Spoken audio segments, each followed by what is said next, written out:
here I am to talk about Napoleon, Ridley Scott's new movie. Like, we need another one of those. What can I say? I mean, look, I tried to do this on time. I didn't succeed. I have too much going on in my life, and I didn't prepare. So, in perfect form, I am doing this last minute, and this is sort of when I have a flame under my my butt, and that's sort of what gets me going, is having a ultra limited amount of time. So I set a ridiculous time constraint on myself. The reason I'm wearing the mask and the glasses is because I do have a certain reservation in showing my identity, because I don't exactly want to tank any chances of myself being in movies. And this is, don't laugh at me. This is a legitimate concern. Don't make fun of me for it. But I do hate Ridley Scott. I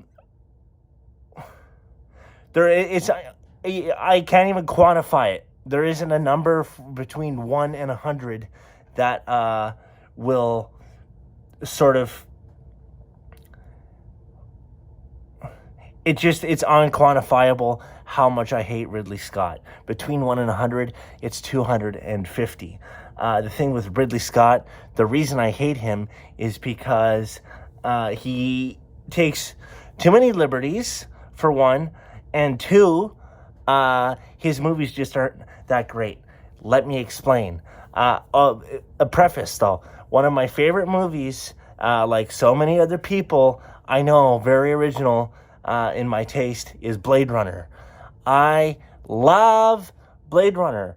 And then he goes and does whatever Ridley Scott does after Blade Runner, and it just sort of, it just doesn't hold the air that you'd think it would for a person who created such a masterpiece. I know Prometheus. There's a dichotomy to Prometheus. On one side, people say it's a great movie. They love it. They love the aesthetic. They like the breakaway from the alien narrative. And then there's other people like me who think, oh, wow, you could have just made another alien movie, but then you went and you made this hot dog cake that, a few hours of my life I'll never get back. And it's not because I don't appreciate breakaway movies or sort of experimental movies. Not that I would necessarily call it an experimental movie. It would be an experimental movie in the alien universe. I guess you could say that. But look, this isn't one of those. This isn't going to be one of those channels. This is just, I really, really wanted to make this video on Napoleon, however you like to say it, the movie, because I am here to tell you it is going to be a fucking terrible movie. It is going to be horrible. Do you understand? And this is a person who I have admired Ridley Scott for various things. Overall, though, especially as of late, not only am I not a fan, hatred isn't strong enough of a word. I fucking despise this man. Do you understand? Now, you're going to have to excuse me. This is the first time I've made this type of video. I just bought my fancy MacBook Pro. So, I just figured out that I can take this video and use iMovie and then put this video over the screen recording. So, bear with me as I run through the 150 tabs I have open to sort of give you the perfect mind map of how I feel and what I think when I think of Ridley Scott. Okay? And if I've sort of broken off on a few points and my tangent has led to, I haven't covered all those points and I've sort of gone off on a tangent, you're going to have to excuse it. That's just how it is. And what I'm hoping for is to get millions of views and to be able to say I told you so, and people giving me maybe what's the word?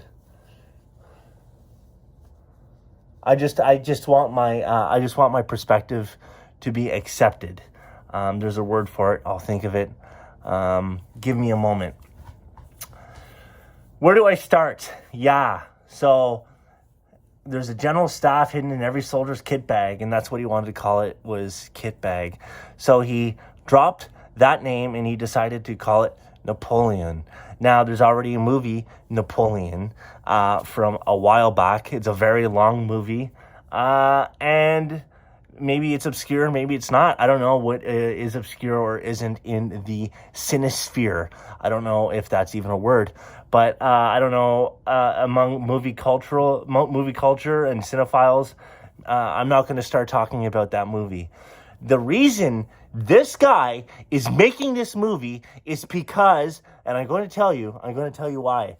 There is a resurgence in this type of cultural interest in history. Do you want to know why? I'm not going to get into it.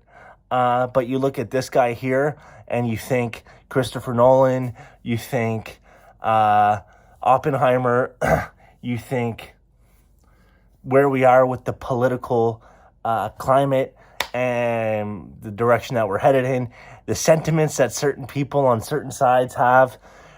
This is why he made the movie Napoleon, and the reason he did it, and this irks me, is because he knew that Stanley Kubrick, his magnum opus, would have been a Napoleon movie.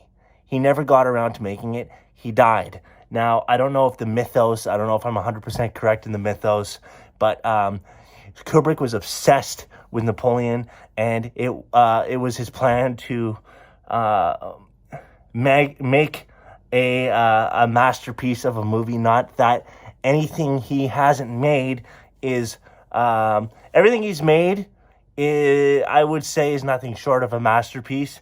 Everything that Ridley Scott has made is a fresh pile of infected doggy doo-doo on the lawn outside.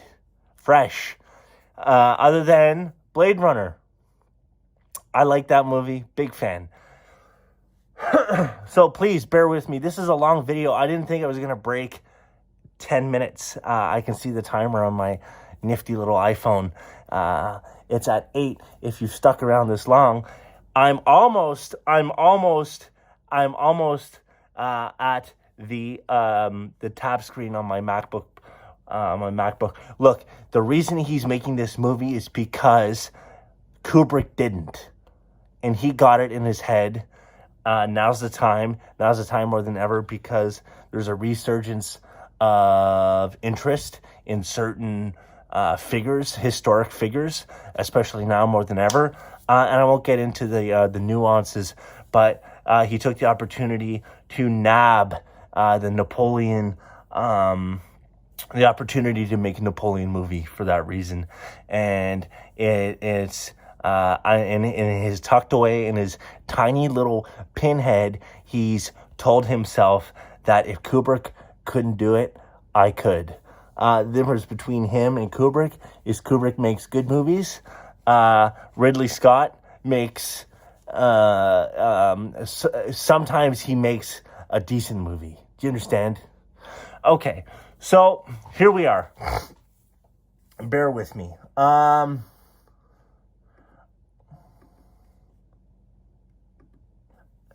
Ralph Cifaretto.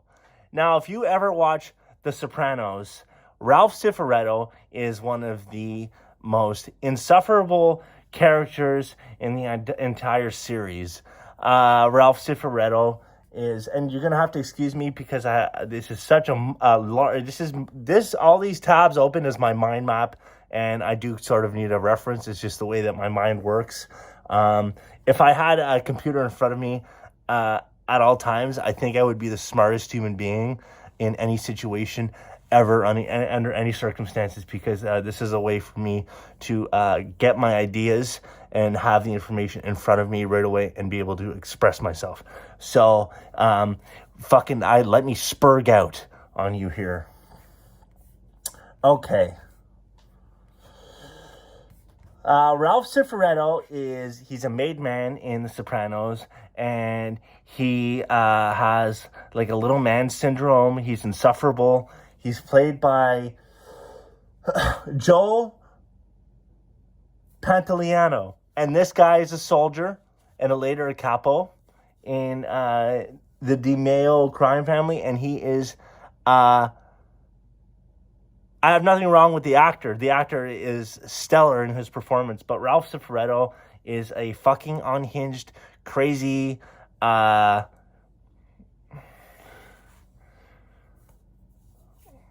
I'm not going to get into the epithets and the pejoratives of what he is.